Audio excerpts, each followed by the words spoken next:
Hello everyone, welcome to BSP Pharmacy. I am Nikita Gupta and today we are going to start our subject Pharmacology Unit First Multiple Question Answers. So basically ये जो section रहेगा इसके अंदर हम discuss करेंगे हमारे pharmacology first part के MCQs को। आपकी फार्माकोलॉजी जो है 3 पार्ट्स के अंदर डिवाइडेड है, pharmacology first, pharmacology second and pharmacology third. यहाँ पर अभी हम फिलहाल के लिए फार्माकोलॉजी फर्स्ट जो रहेंगे उसके यूनिट वाइज एमसीक्यूज को डिस्कस करेंगे। ठीक है, तो सबसे पहले हम डिस्कस करेंगे यूनिट 1 के एमसीक्यूज को। एमसीक्यूज मतलब कि आपके पास एक क्वेश्चन होगा, उसके 4 ऑप्शंस होंगे और उन ऑप्शंस में से आपको पढ़ करके डिसाइड करना होगा कि कौन सा ऑप्शन जो है यहाँ पर इस क्वेश्चन के अकॉर्डिंग करेक्ट है। ठीक है, तो स्टार्ट करते हैं। बेसिक कंसेप्ट क्लियर है? तो यहाँ पर जो फर्स्ट क्वेश्चन है हमारे पास वो है कि असेंशियल ड्रग्स आर, आपसे पूछा गया है कि असेंशियल ड्रग्स क्या होती हैं। तो बेटा असेंशियल ड्रग का मतलब होता है जो असेंशियल है, मतलब जो बहुत ज्यादा जरूरी है, बहुत ज्यादा नीडफुल है। ठीक है, तो असेंशियल ड्रग का मतलब है जो जिसकी बहुत ज्यादा नीड होती है पॉपुलेशन को, उसको बोलते हैं असेंशियल ड्रग। तो आपके पास ऑप्शन है कि essential drug is option A life saving drug, second drug that meet the priority healthcare needs of the population, third drug that must be present in the emergency bag of a doctor, and fourth the drug that are listed in the pharmacopoeia of the country। ठीक है, तो essential drug क्या होती है, जैसे कि हमने बताया कि जो असेंशियल है मतलब कि हर पॉपुलेशन के हर पर्सन के पास वो अवेलेबल होनी चाहिए। तो करेक्ट आंसर क्या हो जाएगा? Drugs that meet the priority health care needs of the population. वो ड्रग जो कि हमारी पॉपुलेशन की जो प्रायोरिटी हेल्थ केयर नीड्स है उनको फुलफिल करती हैं, वो सारी ड्रग्स किसके अंदर आती हैं? आपके असेंशियल ड्रग्स के अंदर आती हैं। क्लियर? और आपके जो इमरजेंसी बेड के अंदर होती हैं वो आपके प्राइमरी नीड की मेडिसिन होती हैं। और फार्माकोपिया के अंदर तो डिफरेंट ड्रग्स हैं, जो आप पर्टिकुलर फार्माकोपिया जिस भी कंट्री का है उसके अंदर अगर वो ड्रग वैलिड है तो वो सब उसके फार्माकोपिया के अंदर मेंशन रहेंगी। और बाकी ऑप्शंस भी क्लियर है? ठीक है, कि लाइफ सेविंग ड्रग जो लाइफ को सेव करती हैं, जो प्रायोरिटी हेल्थ केयर नीड्स को मीट करती हैं वो आपकी असेंशियल ड्रग हो गई। और जो आपकी इमरजेंसी बैग में होंगी वो आपके फर्स्ट एड किट की ड्रग्स हो जाएंगी, है ना। और एक जो आपकी फार्माकोपिया में मेंशन्ड है वो सारी आपकी उस कंट्री के रेगुलेशंस को फुलफिल करने वाली ड्रग्स होंगी। क्लियर? नेक्स्ट है आपके second question, that drug administered through the following route is mostly likely to be subjected to the first pass metabolism. कि वो ड्रग्स जो कि आपके इन रूट से होके गुजरेंगी तो वो फर्स्ट पास मेटाबॉलिज्म में जाएंगी। तो मैं आपको बता दूं कि जब हम ओरली ड्रग्स लेते हैं तो ओरली जब हम कोई ड्रग लेते हैं तो वो आपके माउथ के थ्रू होते हुए आपके गट कनाल में जाती है, और गट कनाल में मतलब स्टमक में जाएगी, इंटेस्टाइन में जाएगी। इंटेस्टाइन किसके साथ कनेक्टेड है? लीवर के साथ। तो लीवर में जाएगी और लीवर में क्या होता है? ड्रग्स का फर्स्ट पास मेटाबॉलिज्म होता है। ठीक है, तो वहां इसलिए आपकी जो ओरली ड्रग्स होंगी जिनको आप ओरल रूट से लेते हैं वो आपके फर्स्ट पास मेटाबॉलिज्म में जाती हैं, जबकि जिनको आप इंजेक्शंस के थ्रू लेते हैं या सबलिंगुअली भी अप्लाई करते हो तो वो सबलिंगुअली भी टंग से डायरेक्ट सिस्टमिक सर्कुलेशन में जाती है, रेक्टल रूट से भी डायरेक्ट आपके सिस्टमिक सर्कुलेशन में जाती है। और जो भी आपके पेरेंट्रल है यानी इंजेक्शन से, चाहे वो सबक्यूटेनियस हो, इंट्राडर्मल हो, है ना, आईएम हो, आईवी हो, ये सब भी आपके सीधा सिस्टमिक सर्कुलेशन में जाते हैं। ठीक है, तो सिर्फ ओरल है जो आपके फर्स्ट पास मेटाबॉलिज्म के अंदर जाएगा। तो आपका करेक्ट आंसर यहाँ पर ओरल होगा। पर ऑप्शंस देख लेते हैं। ऑप्शन है हमारे पास ओरल, सबलिंगुअल, सबक्यूटेनियस और रेक्टल। तो हमको पता है कि भाई सबलिंगुअल, रेक्टल और सबक्यूटेनियस ये तीनों तो नहीं जाते, कौन जाता है? सिर्फ ओरल जाता है, इसलिए करेक्ट आंसर क्या हो जाएगा हमारा? ओरल। क्लियर? थर्ड है हमारा क्वेश्चन नंबर थर्ड है, N orphan drug is. Orphan drug किसे कहते हैं? ठीक है, तो ऑप्शन है अ वेरी चीप ड्रग जो बहुत ही सस्ती होती है, second a drug which having no therapeutic use, वो ड्रग जिसका कोई भी थेरापेटिक यूज नहीं है, और third a drug that is needed for prevention of rare disease, वो ड्रग जो कि रेयर डिजीज के ट्रीटमेंट के लिए यूज की जाती है, and a drug which act as an orphanin receptors, वो ड्रग जो कि ऑर्फिनन रिसेप्टर्स पे जाकर काम करती है। तो मैं आपको बता दूं ऑर्फिनन रिसेप्टर जैसी कोई चीज नहीं होती, इसलिए ऑप्शन ही गलत है। है ना, ऑर्फिनल रिसेप्टर ही नहीं होते तो वहां पर ड्रग कैसे जाके बाइंड होगी, है ना। और वो ड्रग जिनके थेराप्यूटिक यूज नहीं है वो इनर्ट इनर्ट मटेरियल हो गया, है ना, चीप ड्रग का कोई क्लास नहीं है। दैट मीन्स आपका करेक्ट आंसर हो जाएगा यहाँ पर option number C, that a drug for the treatment in prevention of rare disease. Orphan drug वो ड्रग होती है जो कि रेयर डिजीज की ट्रीटमेंट के लिए यूज की जाती है, मतलब वो डिजीज जो बहुत ही कम केसेस में होती है, बहुत ही कम पॉपुलेशन है जिनको वो होती है, उसको बोलते हैं orphan drug.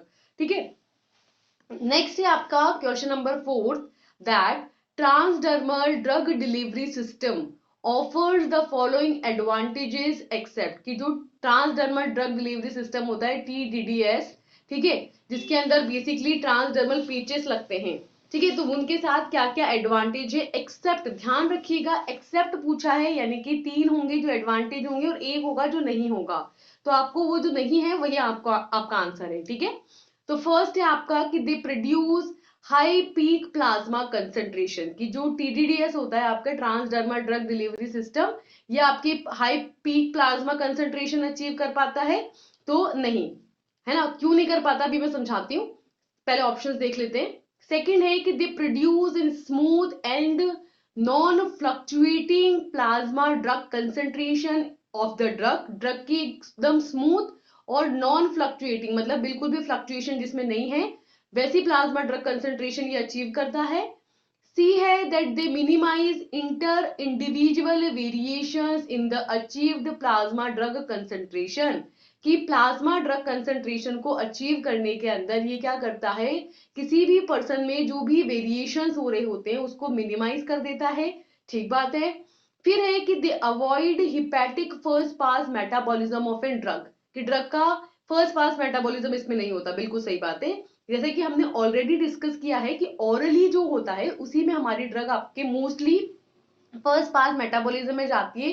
Transdermal drug delivery system क्या है पहले ये समझो। आपने पैचेस देखे, सिंपली क्या करते हैं पैच को अप्लाई कर देते हैं, उसकी इंटरनल साइड पर ड्रग होती है, ड्रग जो होती है ना सीधा यहाँ से, जैसे मान लो कि आपके शोल्डर पे पैच लगाया है तो यहाँ से होती हुई पेनिट्रेट होती हुई स्किन के लेयर्स को पेनिट्रेट करती हुई सीधा सिस्टमिक सर्कुलेशन में जाती है। तो ये तो हो गया कि भाई फर्स्ट पास मेटाबॉलिज्म इसके अंदर उससे नहीं गुजरना पड़ता ड्रग को, बिल्कुल सही बात है। इसने भी कहा कि अवॉइड करता है, बिल्कुल सही बात है, तो ये सही हो गया, है ना, ये ऑप्शन करेक्ट है अपना, मतलब ऑप्शन करेक्ट नहीं है ये स्टेटमेंट करेक्ट है, हमें तो एक्सेप्ट बताना है, हमारे राइट होंगे, एक होगा जो रॉन्ग होगा उसको हमें आंसर टिक करना है। ठीक है, एक क्या बोला हमने कि भाई जब इसके थ्रू जब यहाँ पर पेनिट्रेशन होता है ना तो एक कांस्टेंट रेट से आपकी ड्रग रिलीज हो रही होती है, तो ड्रग का स्मूथ आपके कंसेंट्रेशन मेंटेन होता है, कोई फ्लक्चुएशन नहीं होता और किसी भी इंडिविजुअल के अंदर वेरिएशन भी नहीं होता ड्रग प्लाज्मा कंसेंट्रेशन में, तो ये वेरिएशन वाला भी सही हो गया और स्मूथ और नॉन फ्लक्चुएशन वाला भी सही हो गया।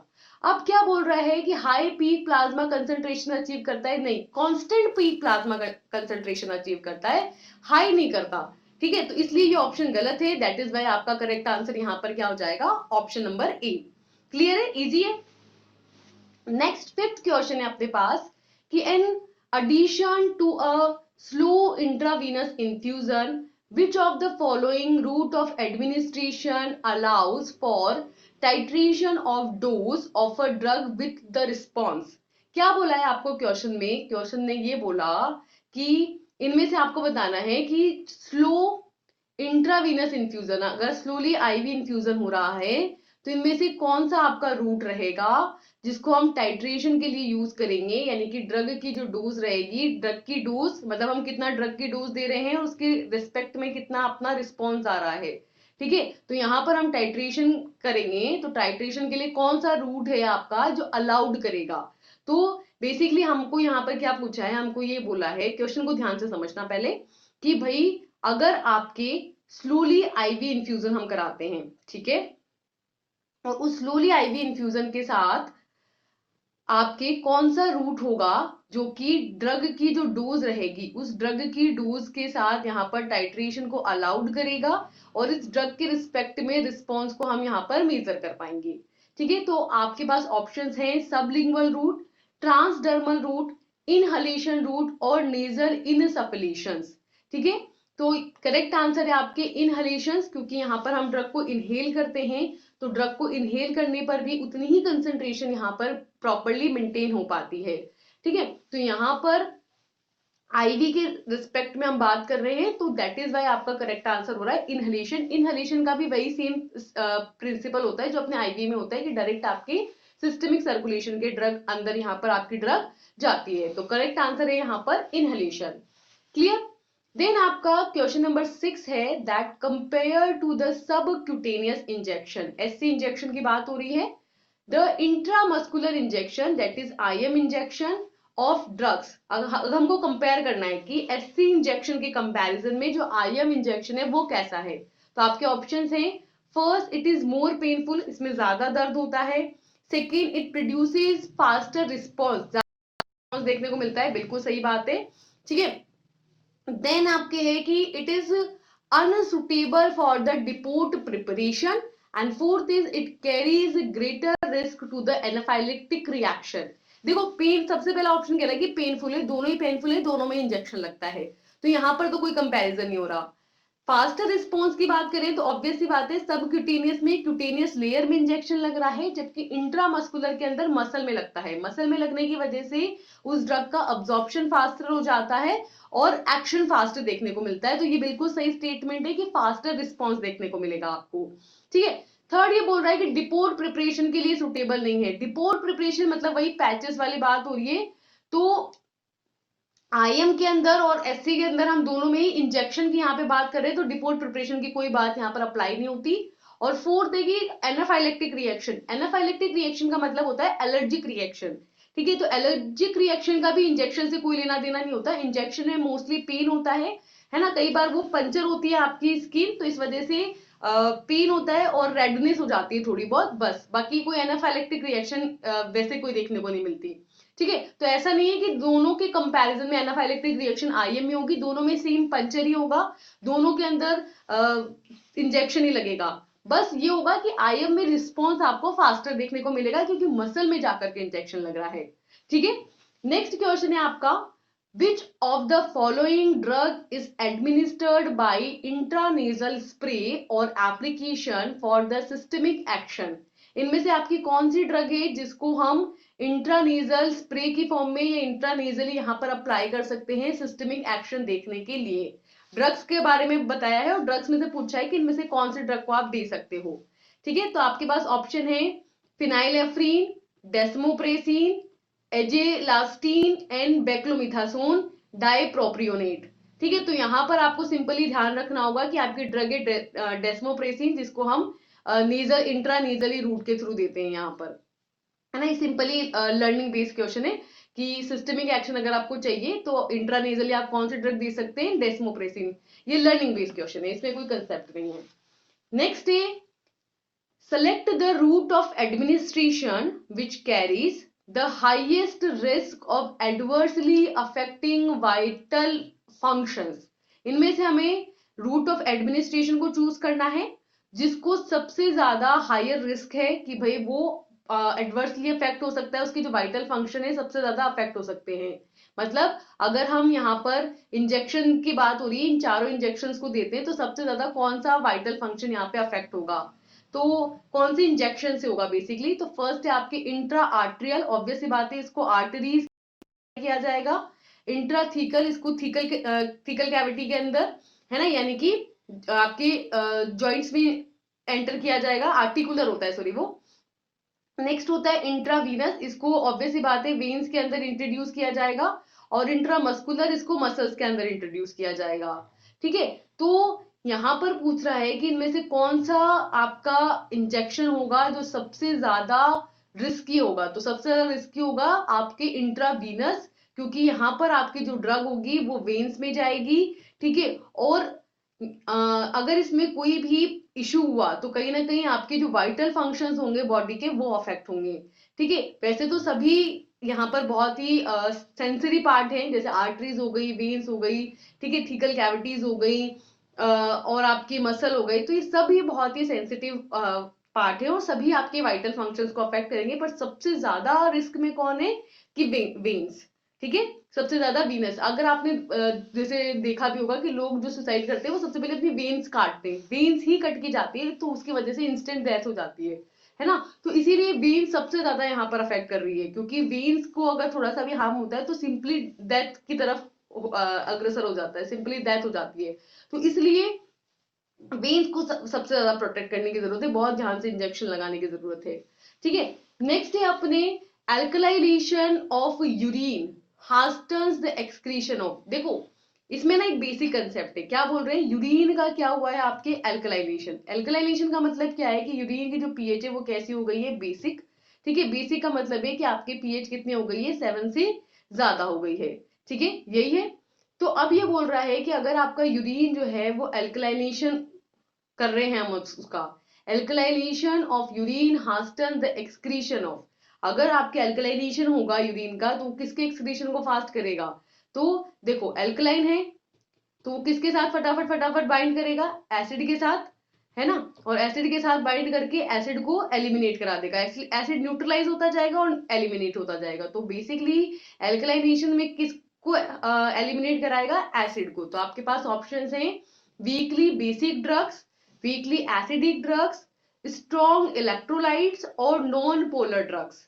ठीक है, तो करेक्ट आंसर क्या होगा आपके वीकली एसिडिक ड्रग्स की। जो एसिडिक ड्रग्स होंगी वो आपकी इजीली फास्टली एलिमिनेट होती जाएंगी, है ना। और बेसिसिटी जो है यहाँ पर बढ़ती जाएगी। एल्कलाइनेशन में क्या होगा, बेसिसिटी इंक्रीज होगी और एसिडिटी रिड्यूस होगी, क्योंकि एल्कलाइन ड्रग इजीली फास्टली निकल जाएंगी।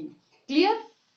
नेक्स्ट क्वेश्चन है आपके पास, diffusion of a drug across the cell membrane. देखो यहाँ पर ना अलग अलग कंसेप्ट है। डिफ्यूजन जो होता है वो पेसिव होता है। ठीक है, यानी कि जैसे मान लो कि ये आपका ए एरिया है, ये आपका बी एरिया है, तो यहाँ पर आपके ड्रग की अगर कंसंट्रेशन ज्यादा है आपकी, ठीक है, तो हायर कंसंट्रेशन पोटेंशियल से लोअर कंसंट्रेशन पोटेंशियल की तरफ जो ड्रग का मूवमेंट होता है उसको क्या बोलते हैं, हम डिफ्यूजन बोलते हैं। ठीक है, तो हमारे पास ऑप्शन है कि this diffusion of an drug across the cell membrane is depend upon the metabolic activity of the cell. Cell की मेटाबॉलिक एक्टिविटी पे डिपेंड करता है क्या, नहीं। It is competitively inhibited by the chemically altered drug. Chemically altered drug से change होगा नहीं, concentration से affect होगा। It is affected by extent of ionization of drug molecule. बिल्कुल, drug molecule का अगर ionization हो जाएगा, जैसे मान लो कि अगर non ionized condition में है तो यहाँ पर कम concentration है, और अगर वो आयनाइज हो जाए मतलब अपने आयंस में टूट जाए तो उसकी आयंस की concentration बढ़ जाएगी, और फिर आयंस की concentration के अकॉर्डिंग यहाँ पर डिफ्यूजन होगा। ठीक है, तो ऑफ कोर्स यहाँ पर आयनाइजेशन से वो अफेक्ट होगा, बिल्कुल सही बात है ये। And it exhibit saturation kinetics, saturation kinetics को फॉलो करता है। वैसे ऑफ कोर्स यहाँ पर दोनों तरफ अगर कंसर्न इक्विलिब्रियम आ जाएगा तो आपकी मूवमेंट स्टॉप हो जाएगा, लेकिन सैचुरेशन नहीं होता। एक्चुअली में इक्विलिब्रियम हम ज्यादा अप्रोप्रिएट वर्ड होगा कि इक्विलिब्रियम तक यहाँ पर इक्विलिब्रियम काइनेटिक्स को फॉलो करता है, ना कि सैचुरेशन काइनेटिक्स को। सैचुरेशन का मतलब तो ये होता है कि 10 मॉलिक्यूल है, 10 के 10 इधर चले गए, सैचुरेशन आ गया, रिसेप्टर थे यहाँ पर 10 इसलिए 10 ही बाइंड कर सकते थे, वो होता है सैचुरेशन। तो सैचुरेशन नहीं होगा यहाँ पर, है ना, इक्विलिब्रियम ज्यादा अप्रोप्रिएट होगा। ठीक है, तो करेक्ट आंसर क्या हो जाएगा कि हाँ, ड्रग मॉलिक्यूल के आयनाइजेशन के एक्सटेंड से ये बिल्कुल अफेक्ट हो सकता है। नेक्स्ट क्वेश्चन है आपके पास, that majority of the drugs cross biological membrane primarily by passive diffusion, facilitated diffusion, active transport and pinocytosis। कि जो मोस्ट ऑफ द ड्रग होती है वो बायोलॉजिकल मेम्ब्रेन से कैसे पास होती है, डिफ्यूजन से, है ना, या हम कह सकते हैं पेसिव डिफ्यूजन से, है ना। डिफ्यूजन में भी कौन सा, पेसिव डिफ्यूजन। पेसिव डिफ्यूजन का मतलब होता है सिंपली कंसंट्रेशन ग्रेडियंट के अकॉर्डिंग हायर कंसंट्रेशन से लोअर कंसंट्रेशन की तरफ ड्रग का जाना, जो कि बहुत इजीली हो जाता है और मोस्टली ड्रग इसी को फॉलो करती हैं। फैसिलिटेटेड डिफ्यूजन का मतलब होता है कि किसी पर्टिकुलर कैरियर मॉलिक्यूल के थ्रू वहां पर ड्रग हायर कंसंट्रेशन से ही जाएगी, लेकिन किसी कैरियर मॉलिक्यूल की हेल्प से जाएगी लोअर कंसंट्रेशन की तरफ। एक्टिव ट्रांसपोर्ट का बिल्कुल उल्टा होता है इसका। इसके अंदर क्या होता है, आपकी लोअर कंसंट्रेशन से आपकी जो ड्रग होती है वो हायर कंसंट्रेशन की तरफ मूव करती है, उसको बोलते हैं एक्टिव ट्रांसपोर्ट। और फोर्थ होता है आपकी पिनोसाइटोसिस, जिसको बोलते हैं हम सेल ड्रिंकिंग, जिसके अंदर जो आपकी सेल होती है वो इस तरीके से शूडोपोडिया बना करके और क्या करती है, जो वाटर मॉलिक्यूल होती है उसको इनगल्फ कर लेती है, उसको बोलते हैं पिनोसाइटोसिस, जिसमें क्या होता है, ड्रिंकिंग बोलते हैं उसको। ठीक है, इसके अंदर जो लिक्विड होता है, वाटर होता है, उसको सेल क्या कर लेती है, इनटेक कर लेती है। क्लियर। नेक्स्ट है अपने question number 12, that which of the following drug is mostly likely to be absorbed from the stomach, इनमें से कौन सी ड्रग है जो स्टमक में अब्सॉर्ब होगी। ठीक है, तो मैं आपको बता दूं स्टमक का जो पीएच होता है ना वो होता है एसिडिक। ठीक है, तो जो आपकी बेसिक ड्रग्स होगी वो मोस्टली यहाँ पर अब्सॉर्ब होंगी, और आपकी जो इंटेस्टाइन होता है उसका पीएच होता है क्या, एल्कलाइन। ठीक है, तो उसके अकॉर्डिंग यहाँ पर जो एसिडिक ड्रग्स होगी वो यहाँ पर अब्सॉर्ब होंगी। तो आपके पास अच्छा एक और चीज यहाँ पर मैं आपको ट्रिकी चीज बताती हूँ कि आप ना यहाँ पर आयन से भी ऑब्जॉर्व कर सकते हो कि भाई जो आपके आयन्स होंगे ना उसके अकॉर्डिंग भी आप समझ सकते हो कि कौन सा ऑप्शन सही होगा। जैसे कि ट्रिकी चीज है कि जैसे मॉर्फिन और सल्फेट, सल्फेट यानी SO4-2 है ना। सेकेंड ऑप्शन है डाइक्लोफिनेक सोडियम, सोडियम यानी कि Na+ का सॉल्ट, हायोसिन हाइड्रोब्रोमाइड, ब्रोमाइड मतलब Br-, एंड क्यूनिन डाइहाइड्रोक्लोराइड। ठीक है, डाइहाइड्रोक्लोराइड यानी अगेन क्लोराइड। तो आप देख सकते हो ये भी माइनस माइनस माइनस, सिर्फ एक ही पॉजिटिव है तो यही करेक्ट आंसर होगा, क्योंकि 3 ऑप्शन सेम हो जाएंगे और एक अलग हो जाएगा तो वो भी करेक्ट आंसर हम इजीली इस तरीके से भी लगा सकते हैं। तो यहाँ पर इसलिए भी आपका डाइक्लोफिनेक सोडियम लगा सकते हो। वैसे तो पीएच बेस्ड क्वेश्चन है कि भाई अगर पीएच स्टमक की ये है तो ये वाली ड्रग्स अब्सॉर्ब होगी, और पीएच क्योंकि इंटेस्टाइन की अल्कलाइन होती है तो इस तरीके से ये वाली ड्रग अब्सॉर्ब होगी। ठीक है, तो वैसे पीएच बेस्ड क्वेश्चन है पर ये ट्रिक हम अपना सकते हैं। नेक्स्ट क्वेश्चन है कि विच of the following is an weakly acidic drug, इनमें से कौन सी आपकी वीकली एसिडिक ड्रग है ना। तो यहां पर भी आप सेम ट्रिक अपना सकते हो। वैसे तो आपको पता होना चाहिए कि इनमें से कौन सी ड्रग एसिडिक है कौन सी बेसिक है, पर मोस्टली जैसे स्टूडेंट्स को नहीं पता तो सेम ट्रिक अपनाओ। जैसे कि ऑप्शन है एट्रोपिन सल्फेट, सल्फेट यानी SO4-2, क्लोरोक्वीन फॉस्फेट, फॉस्फेट यानी कि PO4-3, इफ्रिडीन हाइड्रोक्लोराइड, क्लोराइड मतलब Cl-, और फिनाइल टोइन सोडियम, तो सोडियम मतलब Na+। तो ये आपको एक चीज और फिर पता चल गई, नेगेटिव नेगेटिव नेगेटिव, ये सोडियम प्लस, तो इसलिए आपका आप ऐसे भी आंसर लगा सकते हो कि फिनाइल टोइन सोडियम। ठीक है, बाकी वैसे आपको ध्यान रखना है कि ये आपके एसिडिक ड्रग है और आपके बाकी ये तीनों जो है एल्कलाइन ड्रग है। ठीक है, ये तो मेमोरी बेस्ड हो गया और ये ट्रिकी बेस हो गया। ठीक है, नेक्स्ट है आपके question number 14, that active transport of an substance across the biological membrane has the following characteristics except. यहां पर जब कोई सबस्टांस आपके एक्टिव ट्रांसपोर्टेशन में जाता है, एक्टिव ट्रांसपोर्टेशन जैसे कि मैंने बताया अभी आपको कि यहां पर लोअर कंसंट्रेशन से आपकी वो हायर कंसंट्रेशन की तरफ मूव कर जाएगी। ठीक है, तो उसको बोलते हैं एक्टिव ट्रांसपोर्ट। तो जब बायोलॉजिकल मेम्ब्रेन से एक्टिव ट्रांसपोर्ट हो रहा होगा तो कौन कौन से कैरेक्टरिस्टिक फीचर देखने को मिलेंगे, एक्सेप्ट यानी कि एक होगा जो नहीं देखने को मिलेगा, बाकी 3 आपको देखने को मिलेंगे। फर्स्ट है कि इट इज स्पेसिफिक, बिल्कुल सही है, कुछ ही पर्टिकुलर ड्रग्स है जो इसको फॉलो करती है, बाकी मोस्टली आपके क्या करती है, पेसिव डिफ्यूजन, है ना। तो ये स्पेसिफिक है, बिल्कुल सच बात है। इट इज पीएच डिपेंडेंट, नहीं, पीएच का कोई लेना देना नहीं है।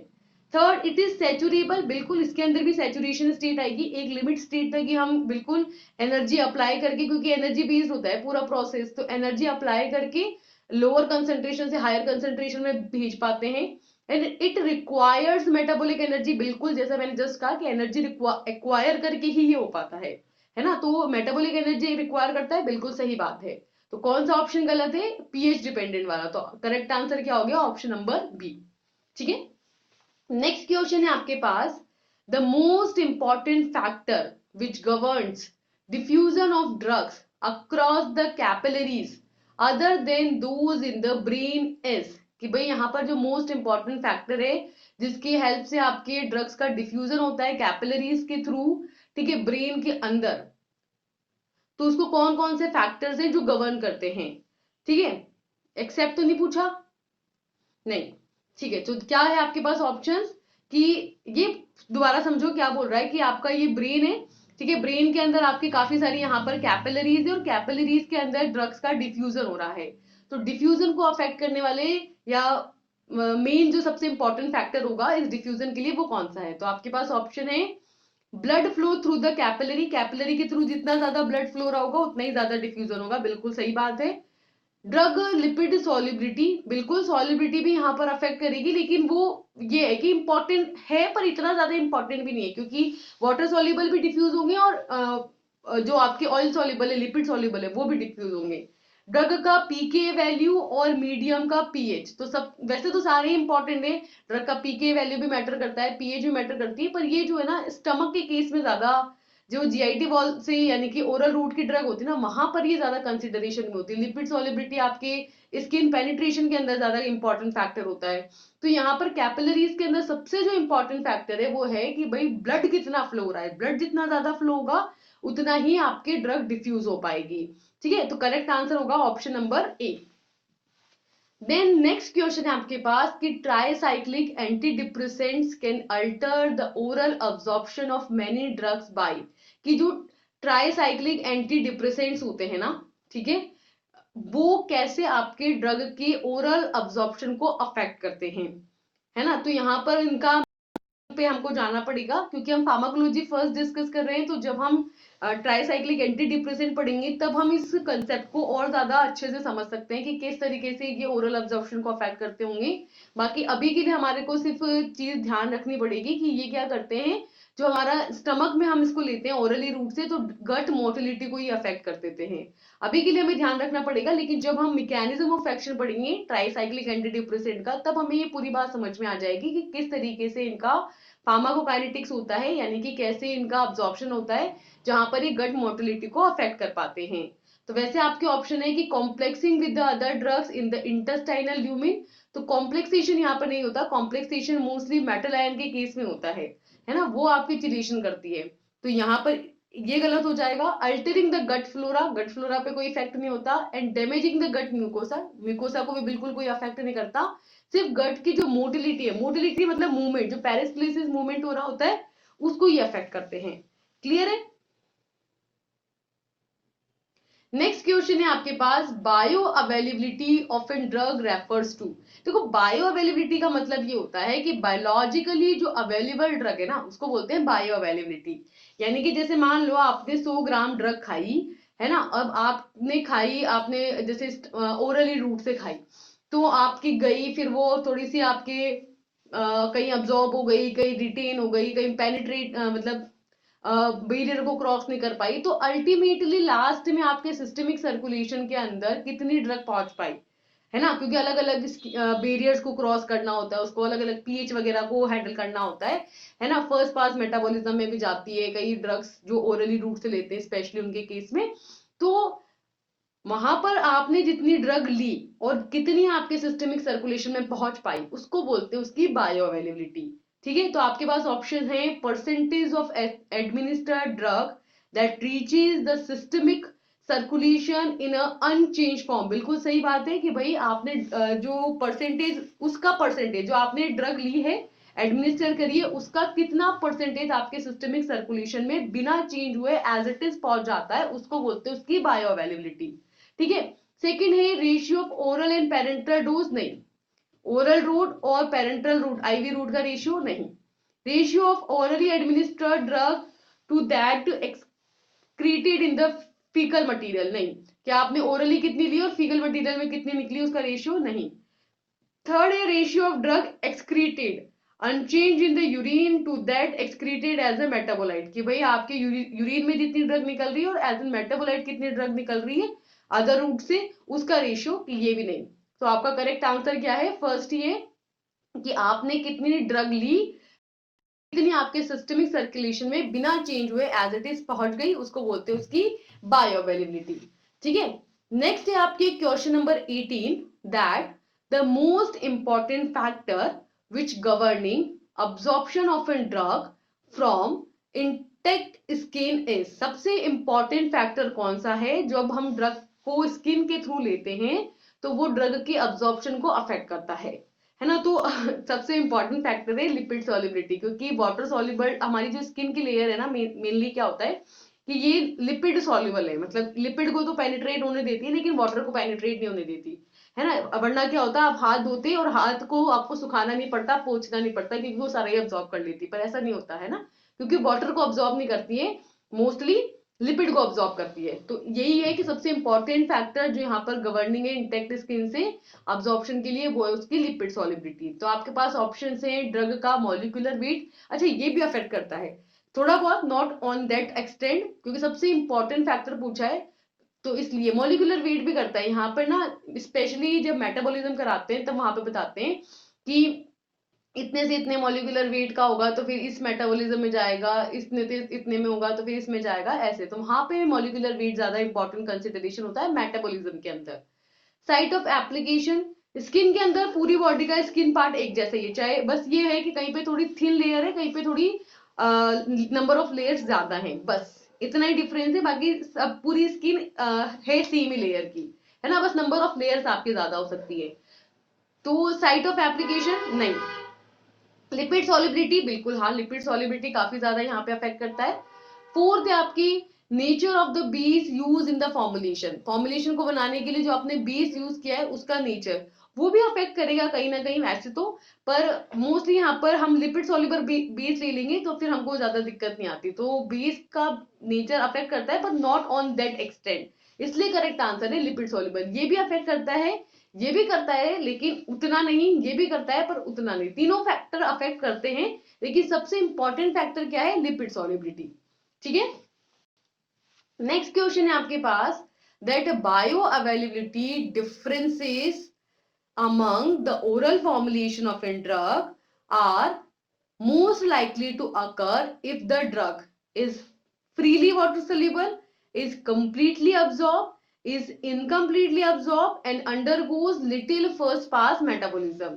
क्या बोल रहे हैं कि आपकी जो ड्रग है उसकी जो बायो अवेलेबिलिटी होती है ना, ठीक है, बायो अवेलेबिलिटी मतलब कि वो कितना बायोलॉजिकली अवेलेबल होगा, कितना सिस्टमिक सर्कुलेशन में पहुंच जाएगा, ये जो डिफरेंस है, ठीक है, ड्रग की ओरल फॉर्मुलेशन के अंदर, ये मोस्टली आपको कब देखने को मिलेगा, ठीक है, ये जो मोस्टली डिफरेंस आपको कब देखने को मिलेगा, जब आपकी ड्रग फ्रीली वाटर सॉल्युबल होगी नहीं, जब कंप्लीटली अब्सॉर्ब हो जाएगी नहीं, तब भी नहीं देखने को मिलेगा, जब वो इनकम्प्लीटली अब्सॉर्ब होगी, है ना, जब वो प्रॉपरली अब्सॉर्ब नहीं हो पाएगी ना, तब आपको बायो अवेलेबिलिटी में डिफरेंस देखने को मिलेगा। देखो बहुत सिंपल सी बात है, बायो अवेलेबिलिटी का मतलब है वो पूरी तरीके से अब्सॉर्ब हो जाए, पूरी तरीके से पेनिट्रेट हो जाए तो सिस्टमिक सर्कुलेशन में पूरी पहुंच पाएगी, है ना। लेकिन जब वो पूरी तरीके से अब्सॉर्ब होकर के आपके सिस्टमिक सर्कुलेशन में नहीं पहुंच पाएगी, तभी तो डिफरेंस देखने को मिलेगा ना। इसलिए आपका करेक्ट आंसर है कि जब वो क्या होती है, आपके इनकम्प्लीटली अब्सॉर्ब होती है ना, कंप्लीटली अब्सॉर्ब हो जाएगी तब तो 100% कोई डिफरेंस देखने को नहीं मिलेगा। जब वो वाटर सॉल्युबल होगी, फ्रीली वाटर सॉल्युबल, तो भी आपको डिफरेंस नहीं देखने को मिलेगा। जब आपको फर्स्ट पास मेटाबॉलिज्म बहुत कम देखने को मिलेगा, बहुत ही कम फर्स्ट पास मेटाबॉलिज्म है, ध्यान रखो फर्स्ट पास मेटाबॉलिज्म अगर ज्यादा है तो वो भी डिफरेंस क्रिएट कर देगा, लेकिन क्योंकि हमने मेंशन किया लिटिल, है ना, तो बिल्कुल ना के बराबर डिफरेंस वो क्रिएट कर पा रहा है। तो मेन डिफरेंस कौन क्रिएट कर पा रहा है कि वो ड्रग अब्सॉर्ब ही नहीं हो रही। तो इसलिए करेक्ट आंसर होगा आपका option number C, that is it is incompletely absorb. ठीक है, नेक्स्ट क्वेश्चन है आपके पास, if the total amount of drug present in the body at a given moment is 2.0 gram is 2 gram and its plasma concentration is 25 microgram per ml, thus its volume of distribution। ठीक है, यहाँ पर simply आपको formula apply करना है volume of distribution का और आपको आंसर मिल जाएगा। ठीक है, तो वॉल्यूम ऑफ डिस्ट्रीब्यूशन में क्या करते हैं, देखो यहाँ पर क्या क्या दिया है आपको कि एक ड्रग है, उसका जो टोटल अमाउंट है बॉडी के अंदर वो है आपका 2 ग्राम्स, ठीक है, और प्लाज्मा कंसेंट्रेशन दे रखी है आपको 25 माइक्रोग्राम पर एमएल। ठीक है, और आपसे क्या पूछा है यहाँ पर, वॉल्यूम ऑफ डिस्ट्रीब्यूशन पूछा गया है। ठीक है, तो यहां पर सिंपली आपने क्या करना है, एक एक चीज मैं बताती हूँ आपको, एक तो वॉल्यूम ऑफ डिस्ट्रीब्यूशन का फॉर्मूला पता होना चाहिए। वॉल्यूम ऑफ डिस्ट्रीब्यूशन क्या कहता है कि कितना वॉल्यूम है आपका ड्रग का जो डिस्ट्रीब्यूटेड है। ठीक है, तो volume of distribution is drug की डोज डिवाइडेड बाय उसकी dose in the plasma concentration. ठीक है, तो सिंपली आप यहाँ पर फॉर्मूला अप्लाई करेंगे, फॉर्मूला के अकॉर्डिंग क्या आ रहा है हमारे पास, देखो कि ड्रग की डोज कितनी है आपकी 2 ग्राम्स, ठीक है, और डिवाइडेड बाय उसकी प्लाज्मा में कितनी कंसेंट्रेशन है 25 माइक्रोग्राम पर एमएल। ठीक है, तो यहां पर इसको माइक्रोग्राम को ग्राम में अगर हम कन्वर्ट करें तो कितना होता है 2 डिवाइडेड बाई 25 मल्टीप्लाई विद 10 की पावर -6। यहां पर ऊपर ग्राम से, नीचे ये माइक्रोग्राम को ग्राम में कन्वर्ट कर दिया, divided by ML, ml divide में है तो ऊपर जाएगा तो ये ml में ऊपर आ गया, ठीक है। ग्राम से ग्राम कैंसिल, ठीक है। अब आपके 10 की पावर -6 से ये ऊपर जाएगा तो किस में आ जाएगा, 10 की पावर 6 प्लस में आ जाएगा। तो आपके पास क्या आ गया, आपके पास आ गया 2 डिवाइडेड बाई 25 और ऊपर आ गया 10 की पावर 6 और ये आ गया इधर आपके ml। ग्राम से ग्राम कैंसिल हो चुका है। अब यहां पर इसको आप ऐसे लिख सकते हो 10 की पावर 4 मल्टीप्लाई विथ 100, क्योंकि 5 और 6 हो गए 6 जीरोस, तो 10 की पावर 4 और 100, ठीक है। 25 से 100 कैंसिल हुए 4 टाइम्स, तो आपके आया 2 इंटू 4 इंटू 10 की पावर 4, दैट मीन्स 8 इंटू 10 की पावर 4। इसको मैं ऐसे लिख सकती हूँ 8 इंटू 10 इंटू 10 इंटू 1000, 30 40 है ना, 30 एक तरफ लिख दिया, 10 एक तरफ लिख दिया, ठीक है। तो ये हो गया आपकी क्या 80, तो ये हो गया आपके 80 इंटू 1000 और ये किसमें है आपके ml में, और 1 ml में कितने लीटर, 1 लीटर में कितने ml होते हैं 1000, तो यहाँ 1000 ml की जगह क्या लिख देंगे 1 लीटर, तो आपके पास आंसर आ जाएगा 80 लीटर्स, ठीक है। दोबारा समझो, एक बार में नहीं समझ में आया होगा तो दोबारा समझो। क्या बोल रहे हैं, हमको निकालना है volume of distribution. Volume of distribution निकालने का फॉर्मूला है हमारे पास कि आपके ड्रग की जो कंसेंट्रेशन बॉडी में प्रेजेंट है that is 2 grams divided by उसकी plasma plasma drug concentration that is 25 grams, 25 microgram per ml, ठीक है। तो हमारे पास आ गया वॉल्यूम ऑफ, अरे यार ये पेन सही चल रहा, रुको एक मिनट, क्या आ गया हमारे पास, volume of distribution is equal to 2 in gram divided by 25 microgram, microgram का मतलब होता है 10 की पावर -6 इंटू, इसको माइक्रोग्राम को ग्राम में कन्वर्ट किया तो 10 की पावर -6 आ गया, ग्राम पर ml हो गया, ग्राम से ग्राम कैंसिल, ये ml नीचे है ऊपर जाएगा, है ना, डिवाइड में है ना तो ऊपर चला जाएगा, और ये 10 की पावर -6 जब ऊपर जाएगा तो प्लस में हो जाएगा, तो 2 इंटू 10 की पावर 6 आ गया डिवाइडेड बाई 25 और ये आ गया आपकी ml में। इसको सॉल्व करेंगे तो हमारे पास आएगा 80 इंटू 1000 ml, इसको हम लिख सकते हैं 80 लीटर्स, बस ये तो यूनिट चेंज करिए, तो हमारे पास आंसर क्या आ गया 80 लीटर, सिंपली 80 लीटर्स हमारे पास आंसर आ गया, ठीक है। नेक्स्ट क्वेश्चन देखो, फार्माकोकाइनेटिक्स इज, आपको पता है फार्माकोकाइनेटिक्स क्या होता है, एक तो होता है आपकी फार्माकोडायनेमिक्स, फार्माकोलॉजी को 2 सेक्शंस में डिवाइड किया है, फार्माकोडायनेमिक्स और फार्माकोकाइनेटिक्स। डायनेमिक्स का मतलब होता है what drug does to the body, और फार्माकोकाइनेटिक्स का मतलब होता है what body does to the drug, ठीक है। तो फार्माकोकाइनेटिक्स के अंदर मोस्टली पढ़ा जाता है ड्रग का अब्जॉर्प्शन, डिस्ट्रीब्यूशन, मेटाबॉलिज्म, एक्सक्रीशन, कि कैसे ड्रग जो है बॉडी में रिएक्ट कर रही है, ठीक है। तो आपके पास ऑप्शंस हैं कि the study of biological and therapeutic effects of a drug, second the study of absorption, distribution, metabolism and excretion of a drug, that means drug की एडीएमई की स्टडी, बिल्कुल सही यही है। ड्रग का मैकेनिज्म ऑफ एक्शन, ये pharmacodynamics हो गया, and the study of methods of new drug development, new drug development करने के मेथड्स, नहीं, तो आपका करेक्ट आंसर क्या हो गया B, that is study of absorption, distribution, metabolism and excretion of in drug, clear. Next question है what does pharmacokinetics include, pharmacokinetics के अंदर क्या क्या आता है, देखो, pharmacological effect of an drug, unwanted effect of an drug, chemical structure of an medicinal agent, और distribution of drug in an organism. ये तो हमने अभी डिस्कस किया ना कि एडीएम ही आता है, अब्जॉर्प्शन, डिस्ट्रीब्यूशन, मेटाबॉलिज्म और एक्सक्रीशन, तो वही तो है कि डिस्ट्रीब्यूशन आता है, बिल्कुल सही है, आपका ऑप्शन नंबर डी हो जाएगा कि distribution of an drug in an organism.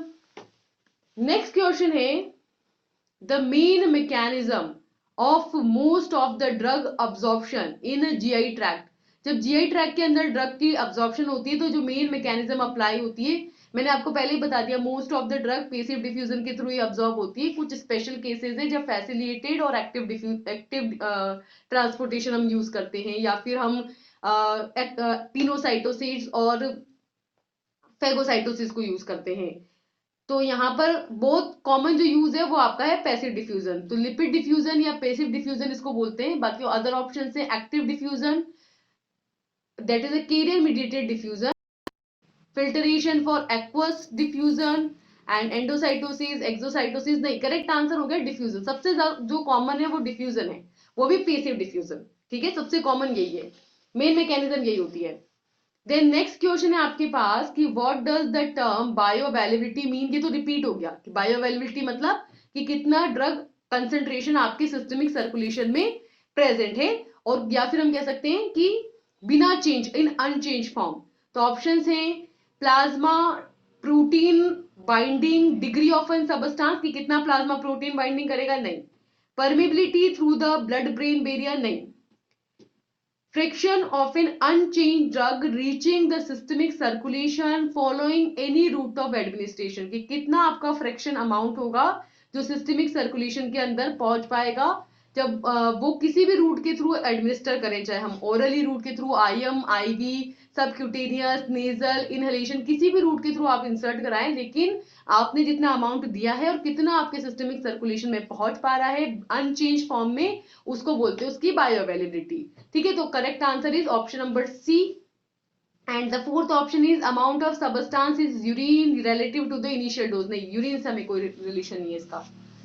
Next question है pick out the appropriate alimentary route. Alimentary route मतलब गट कनाल की बात हो रही है, यहाँ पर ओरली रूट की बात हो रही है। Of administration when passes of drug through the liver is minimise.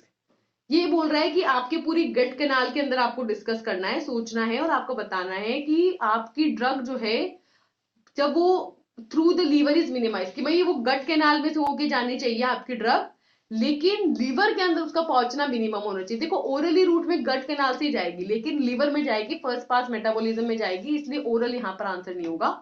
Transdermal में वो आपकी गट कैनाल में नहीं जाती। इंट्राड्यूडोनल के अंदर भी नहीं, ड्यूडोनल के अंदर देखो, ड्यूडोनल से ही आपका लीवर यहां पर अटैच होता है ना, तो इस वजह से ड्यूडोनल के अंदर भी अगर आप सीधा ड्रग को भेजोगे तो वो भी लीवर के अंदर जाएगी, इसलिए ये भी गलत हो जाएगा। रैक्टल में जब हम इंसर्ट कराते हैं ना रैक्टल रूट से, तो वो लीवर के अंदर नहीं जाती, लीवर के अंदर उसका मिनिमम पार्ट जाता है, या हम कहेंगे लगभग ना के बराबर ही जाता है, तो इसलिए यहाँ पर करेक्ट आंसर हो जाएगा लीवर। ड्यूडोनल में भी जाएगी क्योंकि ड्यूडोनल से ही कनेक्टेड है ना liver, that is why. Next question है what route of drug administration is most likely to lead to the first pass metabolism. इनमें से आपका कौन सा ड्रग है जो इस रूट के थ्रू जाएगा, तो मोस्टली चांसेस है कि वो फर्स्ट पास मेटाबॉलिज्म में जाएगा, तो वो ओरली है ना, सबसे ज्यादा प्रोबेबिलिटी जो है वो ओरल की है, तो ओरल हो जाएगा आंसर वैसे तो। बाकी सबलिंगुअल में डायरेक्ट सिस्टमिक सर्कुलेशन, इंट्रावीनस में डायरेक्टली सिस्टमिक सर्कुलेशन, और इंट्रामसल में भी डायरेक्टली सिस्टमिक सर्कुलेशन, तो इन तीनों के केस में नहीं होगा, सिर्फ ओरल के केस में होगा, that is why correct answer is oral. Next question है what is the characteristic of oral route. Oral route के क्या क्या कैरेक्टरिस्टिक फीचर हैं, देखो onset of action is fast, नहीं, स्लो है। Absorption depend on the GIT track secretions and motor functions, बिल्कुल GIT track को फॉलो करता है, इस वजह से जीआईटी ट्रैक के सिक्रीशन से और उसके मोटर फंक्शन से अफेक्ट होता है, बिल्कुल सही बात है ना। फास्टर ऑनसेट ऑफ एक्शन देखने को मिलता है वो इंजेक्शन वाले केस में, पेरेंटल वाले केस में देखने को मिलता है ज्यादा, सबसे ज्यादा। फिर drug reaches the blood passing the liver, बिल्कुल लीवर को पास करके नहीं, लीवर से होकर के गुजरता है, फर्स्ट पास मेटाबॉलिज्म को फॉलो करता है, तो उसको पास करके नहीं होता, तो ये भी गलत हो गया। The sterilization of medicinal form is obligatory, यहाँ पर स्टरलाइजेशन की जरूरत नहीं, बिल्कुल जरूरत है, ऐसा कुछ नहीं है, स्टरलाइजेशन तो हम सभी का करेंगे, है ना, तो ये भी गलत हो गया। तो करेक्ट आंसर है कि इसमें जो अब्जॉर्प्शन है वो जीआई ट्रैक्ट के सिक्रीशंस और मोटर फंक्शंस पर डिपेंड करता है। नेक्स्ट क्वेश्चन है the tick the feature of sublingual route. Sublingual route का फीचर बताना है आपको। प्रीटी फास्ट अब्जॉर्प्शन, बिल्कुल फास्ट अब्जॉर्प्शन होता है, डायरेक्टली आपकी टंग के नीचे रखते हैं हम ड्रग को और सीधे ही वो सिस्टमिक सर्कुलेशन में चली जाती है, तो प्रीटी फास्ट अब्जॉर्प्शन होता है, बिल्कुल सही बात है। A drug is exposed to gastric secretion, नहीं, गैस्ट्रिक सिक्रीशंस की कांटेक्ट में नहीं आती, जाती ही नहीं ना गट के अंदर, सीधे ही टंग के नीचे रखते हैं और सीधे ही सिस्टमिक सर्कुलेशन में जाती है, तो गलत है ये statement. A drug is exposed more prominent liver metabolism, liver metabolism में जाती नहीं, वो जा ही नहीं देना गट में, तो लीवर मेटाबॉलिज्म की कहां बात आ जाएगी। A drug can be administered in a variety of doses, अलग अलग डोज में हम ड्रग को दे सकते हैं, नहीं, एक फिक्स रहती है क्योंकि एक फिक्स अमाउंट ही हम टंग के नीचे रख सकते हैं, और एक क्योंकि डायरेक्ट सिस्टमिक सर्कुलेशन में जा रही है तो हम ऐसा भी नहीं कर सकते कि बहुत ज्यादा अमाउंट दे दें यहाँ पर, तो हमें एक फिक्स्ड अमाउंट ही देना पड़ता है, डिफरेंट वैरायटी ऑफ डोजेस नहीं दे सकते, तो ये भी गलत हो गया। तो करेक्ट आंसर क्या है कि प्रिटी फास्ट अब्जॉर्प्शन यहां पर देखने को मिलेगा, है ना। नेक्स्ट क्वेश्चन है pick out the parenteral route of medicinal agent administration, कि अगर आपको किसी भी मेडिसिनल एजेंट को एडमिनिस्टर कराना है पेरेंटल रूट से, तो कौन सा सही रहेगा। पेरेंटल रूट की बात हो रही है, मतलब मोस्टली वैसे तो इंजेक्शंस की बात हो रही है, पर इंजेक्शंस के अलावा इसके अंदर जो हम इनहेल करते हैं ना, इनहेलेशंस, वो भी आपके पेरेंटल में ही काउंट होते हैं। तो रेक्टल रूट तो आपके पेरेंटल में नहीं आएगा, ओरली भी नहीं आएगा, सबलिंगुअली भी नहीं आएगा, ये तो पूरा आपकी जीआईटी ट्रैक्ट एंटरल रूट के अंदर आता है ये। तो पेरेंटल में क्या आता है आपकी इनहेलेशन, इसलिए करेक्ट आंसर हो जाएगा इनहेलेशन, ये है आपके एंटरल रूट, ठीक है। तो correct answer is inhalation. Next question is parental administration. Parental administration में क्या आता है, देखो, can not be use with patient, नहीं, अनकॉन्शियस पेशेंट्स के केस में ही ज्यादातर पेरेंटल दिया जाता है, तो ये गलत हो गया, है ना, अनकॉन्शियस में देते हैं। सेकेंड है generally results in less accurate dosages than the oral administration, oral से कम एक्यूरेट होती है, नहीं, ज्यादा एक्यूरेट देनी पड़ती है, थोड़ी सी भी मिस्टेक नहीं होनी चाहिए डोजिंग के अंदर यहाँ पर, तो ये भी गलत हो गया। नेक्स्ट है usually produce a more rapid response than the oral administration, बिल्कुल सही बात है, ओरल एडमिनिस्ट्रेशन के कंपैरिजन में ये बहुत ही फास्टर रिस्पॉन्स देता है। फोर्थ है it is too slow for the emergency use, emergency use के लिए स्लो है, नहीं, बहुत ही फास्ट है ना, फास्ट है, और इसलिए तो इमरजेंसी सिचुएशन में पेरेंटली दिया जाता है ना, ओरली नहीं देते वहां पर। तो करेक्ट आंसर हो गया आपके सी, दैट इज ये जो है वो रैपिड रिस्पॉन्स देता है कंपैरेटिव टू ओरल के, ठीक है। नेक्स्ट क्वेश्चन है what is the characteristic of intramuscular route, that is IM route of drug administration, कि जब हम ड्रग को ले रहे हैं, एडमिनिस्टर कर रहे हैं, तो उसमें आईएम रूट के क्या क्या कैरेक्टरिस्टिक फीचर हैं। तो देखिए, only water solutions can be inject, नहीं, वाटर सोल्यूशंस नहीं होते, मोस्टली ऑयली सोल्यूशंस होते हैं जो आईएम रूट के थ्रू दिए जाते हैं, वाटर सोल्यूशंस नहीं होते। Oily solutions can be injected, बिल्कुल सही, ऑयली ही दिए जाते हैं, क्योंकि मसल से वो पेनिट्रेट नहीं कर पाएंगे वाटर सोल्यूशन, वो ऑयली ही कर पाते हैं। नेक्स्ट है opportunity of hypotonic solution injection, नहीं, हाइपोटोनिक इंजेक्शन नहीं देंगे। The action develop slowly at oral administration, oral administration की कंपैरिजनली स्लो एक्शन होता है, नहीं, फास्ट होता है, फास्ट होता है। जैसे फीवर वगैरह होता है, पहले आप टैबलेट लेते हो, है ना, ठीक नहीं हो पाते, फिर इंजेक्शन लगवाते हो ना, वो इंजेक्शन मोस्टली आईएम का इंजेक्शन होता है ना, फीवर वाला जो होता है, तो वो क्यों देते हैं, ताकि फास्टर एक्शन देखने को मिले, इसलिए। नेक्स्ट क्वेश्चन है biotransformation of an drug is render them, biotransformation होता है ना जो ड्रग का, बायो ट्रांसफॉर्मेशन का मतलब है बायोलॉजिकली ट्रांसफर हो जाना, ट्रांसफर हो जाने का मतलब ये है कि या तो आपका जो इनएक्टिव ड्रग होगा, ठीक है, ये इनएक्टिव ड्रग आपके किस में कन्वर्ट हो जाएगा, एक्टिव ड्रग के अंदर कन्वर्ट हो जाएगा, ठीक है, उसको भी क्या बोलते हैं, बायो ट्रांसफॉर्मेशन।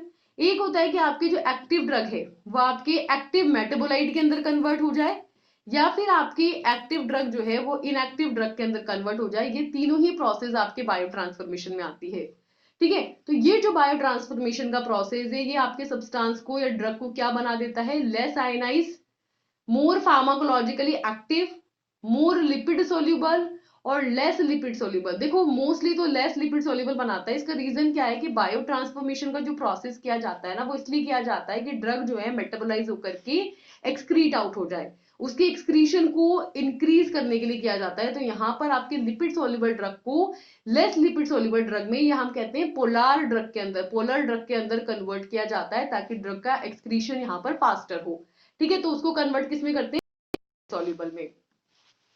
नेक्स्ट क्वेश्चन है आपके पास metabolic transformation in the phase 1 is, phase 1 के अंदर आती है आपकी ऑक्सीडेशन, रिडक्शन और हाइड्रोलाइसिस की रिएक्शन, ठीक है। क्या बोल रहे हैं हम यहाँ पर कि फेज 1 में क्या क्या आती है, एसिटाइलेशन एंड मिथाइलेशन, नहीं, ये फेज 2 की रिएक्शन है। Transformation of a substance due to oxidation, reduction and hydrolysis, बिल्कुल सही। ग्लूकोरोनाइड फॉर्मेशन, नहीं, फेज 2 की है।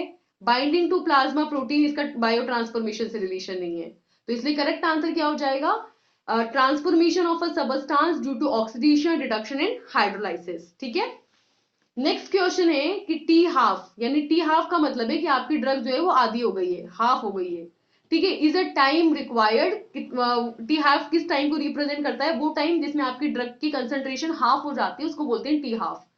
तो change the amount of drug in the plasma by half during the elimination, बिल्कुल सही है, हाफ हो जाती है आपकी ड्रग, उसी को बोलते हैं T half.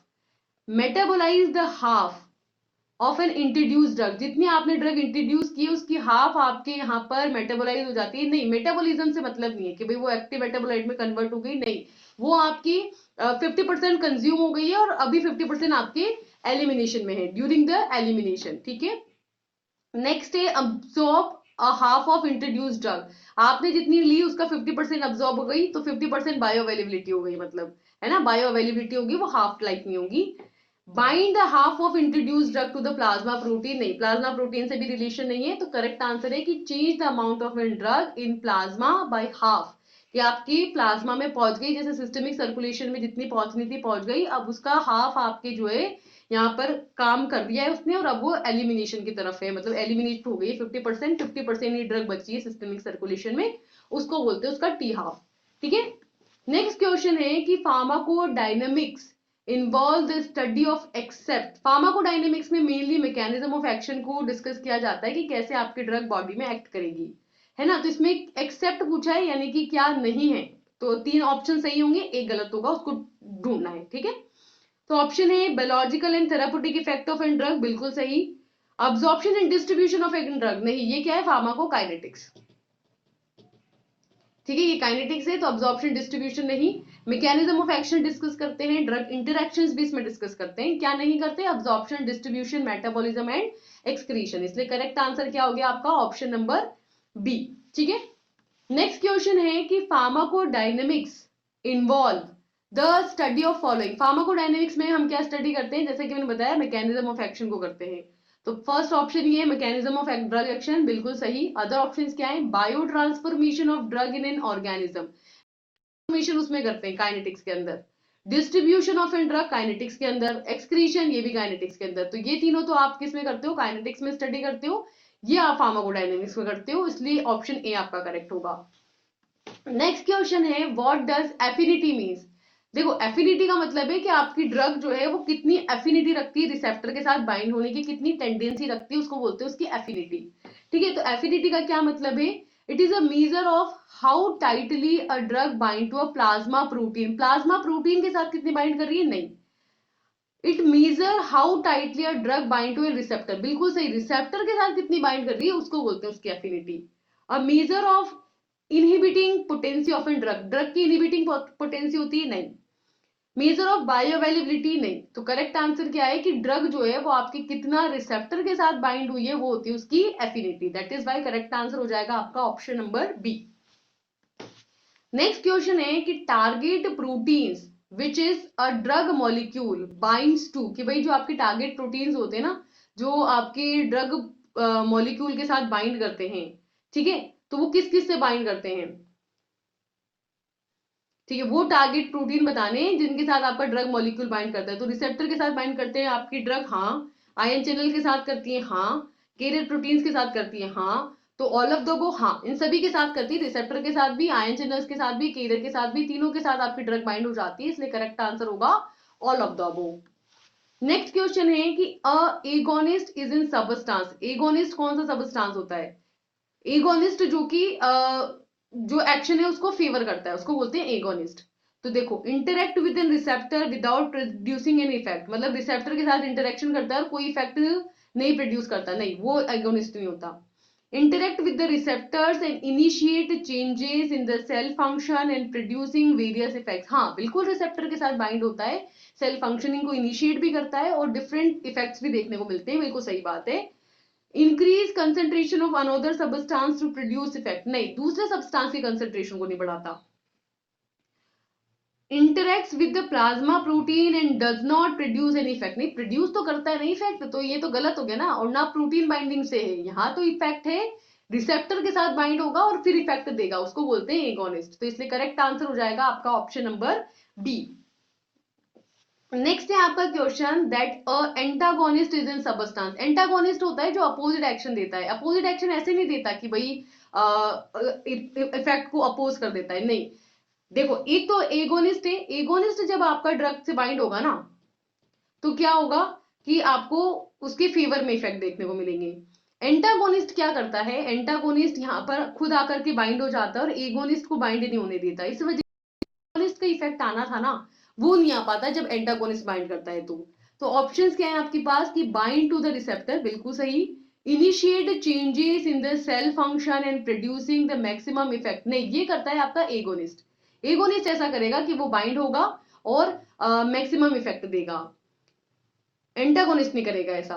Binds to the receptor, बिल्कुल सही। Initiate changes in the cell function and producing sub maximum effect, भाई यहाँ तो मैक्सिमम इफेक्ट दे रहा है, यहाँ पर सब मैक्सिमम दे रहा है, तो जो सब मैक्सिमम होता है ना उसको बोलते हैं हम पार्शियल एगोनिस्ट।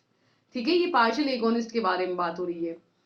नेक्स्ट है interact with the plasma protein and does not produce any effect, नहीं, रिसेप्टर से ही बाइंड करता है, प्लाज्मा प्रोटीन के साथ कोई इंटरेक्शन नहीं है यहाँ पर। फोर्थ है बाइंड्स टू द रिसेप्टर, बिल्कुल सही, without directly altering their function, वही तो कह रही हूँ, डायरेक्टली कोई अल्टर नहीं करता, जो एगोनिस्ट का इफेक्ट होता है ना वो नहीं प्रोड्यूस होने देता, तो इस वजह से अल्टीमेटली हम कहते हैं कि अपोजिट एक्शन देता है। अपोजिट एक्शन दे नहीं रहा होता है, बस वो एगोनिस्ट का जो एक्शन होता है उसको आने नहीं दे रहा होता है, तो इस तरीके से रिसेप्टर से बाइंड करता है और डायरेक्टली फंक्शंस को अल्टर नहीं करता, पर कहीं ना कहीं करता है अल्टर, ठीक है, इनडायरेक्टली करता है। 41th क्वेश्चन है कि आइडियोसिंक्रेसी रिएक्शन क्या होती है। आइडियोसिंक्रेसी रिएक्शन का मतलब होता है कि ड्रग की कोई अबनॉर्मल रिएक्शन जो हम पहले से प्रिडिक्ट नहीं कर रखी होती, हमने किसी इंडिविजुअल में सडनली देखने को मिलती है, उसको बोलते हैं आइडियोसिंक्रेसी। तो क्या है ये, हाइपर सेंसिटिविटी रिएक्शन है, नहीं। It is a type of drug antagonist, नहीं। Unpredictable, inherent, qualitatively abnormal reaction of an drug, बिल्कुल सही, कि ड्रग की अबनॉर्मल रिएक्शन को बोलते हैं idiosyncrasy. And it is quantitatively aggregated response, की एग्रीगेटेड रिस्पॉन्स है, नहीं, उसको एक्यूमुलेशन बोलते हैं, तो ये आपका करेक्ट आंसर हो गया option number C. Next question है क्वेश्चन नंबर 42, जो कहता है कि which phenomena can occur in case of using a combination of drug, अगर हम ड्रग के कॉम्बिनेशन को यूज करें तो हमको क्या देखने को मिलेगा। देखो, दो ड्रग होती है, एक ड्रग ए और एक ड्रग बी। अगर आपने एक ड्रग ए दे रही है एक्स इफेक्ट और बी ड्रग दे रही है वाई इफेक्ट, और आपने दोनों ड्रग दी ए और बी और इफेक्ट हो जाता है एक्स प्लस बी, है ना, तो उसको बोलते हैं एडिशन। और एक और या फिर इसको हम सिनर्जिज्म भी बोलते हैं। सिनर्जिज्म का भी मतलब होता है कि एडिशन ऑफ इफेक्ट, तो उसको बोलते हैं सिनर्जिज्म। तो यहाँ पे ये कह रहा है कि वो फिनोमिना जिसके अंदर ड्रग का जो इफेक्ट होता है वो कंबाइन हो जाता है, जुड़ जाता है, तो उसको क्या बोला जाता है, सिनर्जिज्म। टॉलरेंस का मतलब है कि आप ड्रग देते जा रहे हो और इफेक्ट होना बंद हो जाए, उसको बोलते हैं टॉलरिज्म।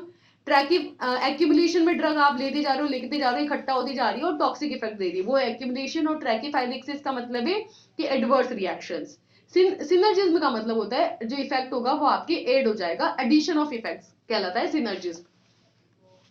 नेक्स्ट क्वेश्चन है, जैसा कि मैंने कहा कि मतलब थोड़ा ये डिफरेंट इफेक्ट है, तो ट्रैकीफाइलिक्सिस क्या है, अ ड्रग इंटरेक्शन बिटवीन दो सिमिलर टाइप ऑफ ड्रग, दो ड्रग है, दोनों सिमिलर है, उनकी ड्रग इंटरेक्शन हो गई, नहीं। वेरी रैपिडली डेवलपिंग टॉलरेंस, हाँ, जो बहुत ही जल्दी टॉलरेंस डेवलप हो जाता है उसको बोलते हैं tachyphylaxis. Decrease in responsiveness of a drug का रिस्पॉन्स खत्म हो जाना, तो वो है आपके, वो भी टॉलरेंस ही वैसे तो। टेकिंग डेज और टूज टू डेवलप, जिसको डेवलप होने में कई दिन या कई वीक्स लगते हैं, उसको हम टॉलरेंस पर्टिकुलरली बोलते हैं। और अगर बहुत जल्दी टॉलरेंस डेवलप हो गया है तो उसको बोलते हैं ट्रैकीफाइलिसिस। और नन ऑफ द अबो, इसलिए करेक्ट आंसर हो जाएगा आपका ऑप्शन नंबर बी, ठीक है। नेक्स्ट क्वेश्चन है विच इफेक्ट में लीड टू टॉक्सिक रिएक्शन, इनमें से कौन सा इफेक्ट है जिससे टॉक्सिक रिएक्शन देखने को मिलेगी, जब ड्रग इज टेकन कंटिन्यूसली और रिपीटली। अगर आप ड्रग को कंटिन्यूसली ले रहे हो या रिपीटेडली ले रहे हो तो वो ड्रग आपकी बॉडी में इकट्ठा होती जाएगी, यानी कि क्या इफेक्ट देखने को मिलेगा, क्यूमुलेटिव इफेक्ट, है ना, तो आपको देखने को मिलेगा रिफ्रैक्शनस, नहीं, क्यूमुलेटिव इफेक्ट, हाँ। टॉलरेंस भी होगा, लेकिन आप ये कि जैसे आप कंटिन्यूस मैनर में ले जा रहे हो तो पर एक पर्टिकुलर पीरियड ऑफ टाइम में ले रहे हो, तो वो हो गई टॉलरेंस, कि उसका इफेक्ट आना बंद हो जाएगा, उसको बोलते हैं टॉलरेंस। और ट्रैकीफाइलिसिस तो हमने बोला इसे कि भाई फास्टर टॉलरेंस ट्रैकीफाइलिसिस, तो यहाँ पर बोल रहे हैं कि कंटिन्यूसली जब आप ले रहे हो तो वो बॉडी में इकट्ठा हो रही है, टॉक्सिक इफेक्ट दे रही है, उसको क्या बोल रहे हैं, क्यूमुलेटिव इफेक्ट। नेक्स्ट है विच of the following is not a pharmacokinetic process, कौन सी फार्माकोकाइनेटिक नहीं है, अब्जॉर्प्शन है, डिस्ट्रीब्यूशन है, मेटाबॉलिज्म है, साइड इफेक्ट नहीं है। साइड इफेक्ट फार्माकोकाइनेटिक्स में नहीं आता, इसलिए करेक्ट आंसर हो जाएगा आपकी साइड इफेक्ट।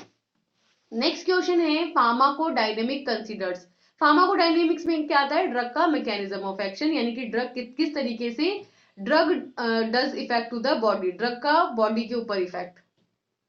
ठीक है, तो इसमें क्या बोल रहे हैं, the way drug brings about their therapeutic effect, किस तरीके से ड्रग यहाँ पर थेरापेटिक इफेक्ट देती है, बिल्कुल सही।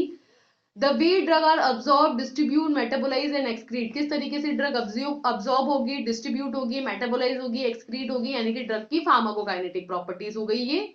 The way drug is derived from the herbal and natural sources, किस तरीके से हर्बल सोर्सेज से, नेचुरल सोर्सेज से आप ड्रग को डराइव कर सकते हो।